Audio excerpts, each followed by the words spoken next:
কারণ আপনারা নিচে বসে আছেন সাধারণ চেয়ারে, ওনারা দামি চেয়ারে এখানে বসে আছে।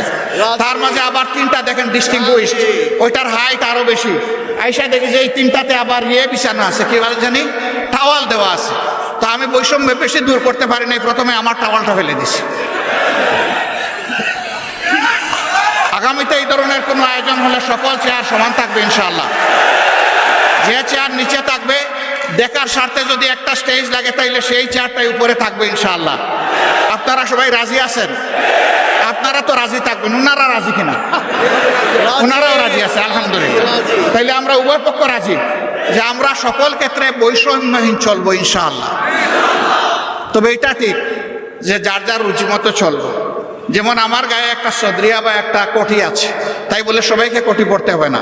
ব্লেজার যার পছন্দ তিনি ব্লেজার পরবেন, শীতের দিনে সোয়েটার, গ্লাভ, চাদর যার পছন্দ তিনি তাই পরবেন। কিন্তু সামাজিক ক্ষেত্রে আমরা ইনশাআল্লাহ সমান থাকবো আল্লাহ চাইলে। দেখেন বৈষম্যের শিকার হয়ে বাইগুলা পড়তে বসছিল এই মাত্র। তো আমরা আল্লাহর দরবারে বৈষম্য থেকে পানা চাই। এখন এই বৈষম্যহীন দেশটা গড়বে কে?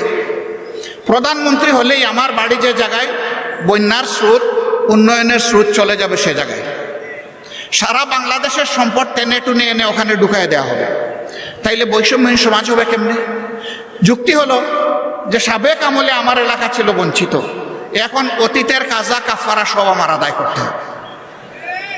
আমরা কথা দিচ্ছি ইনশাআল্লাহ আল্লাহ তাআলা যদি জনগণের মনে ভালোবাসা, আমাদের প্রতি সমর্থন তৈরি করে দেন, তাহলে আমরা এমন বাংলাদেশ গড়ব যেই বাংলাদেশে প্রধানমন্ত্রীর জেলার আগে অন্য জেলাকে আগে চোখ দিয়ে দেখা হবে ইনশাআল্লাহ।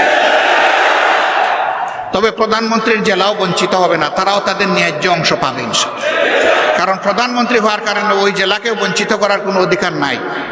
কিন্তু রাজার হস্ত করে সমস্ত কাঙ্গালের দুন চুরি, ওই চুরি করতে দেব না আমরা কাউকে। যদি আল্লাহ তাআলা আমাদেরকে এই সুযোগ দেন, আল্লাহ ভালো জানেন, প্রিয় জনগণ তারা বিবেচনায় নেবেন। যদি সুযোগ দেন তাহলে ইনশাআল্লাহ আমরা কথা দিচ্ছি যে আমরা দুর্নীতি করব না, দুর্নীতি হতে দেব না। বলবেন তার কি কোনো প্রমাণ আছে? একটু আছে তো ভাই। 2001 থেকে 6 সাল জামাতে ইসলামের যে দেশপ্রেমিক নেতৃবৃন্দকে খুন করা হয়েছে বিচারিক আদালতে, তারা তো 2 জন 3 মন্ত্রণালয়ের দায়িত্ব পালন করেছেন। বলেন বাংলাদেশের কেউ কোনো দুশ্মনও আমাদের তাদের হাতে একটু দুর্নীতির গন্ধ লাগাইতে পেরেছে? পারে নাই। কেন? একটাই কারণ, তারা আল্লাহকে ভয় করে। আমরা আশা করব যাদের হাতে আগামীতে দায়িত্ব আসে তারা যেন আল্লাহকে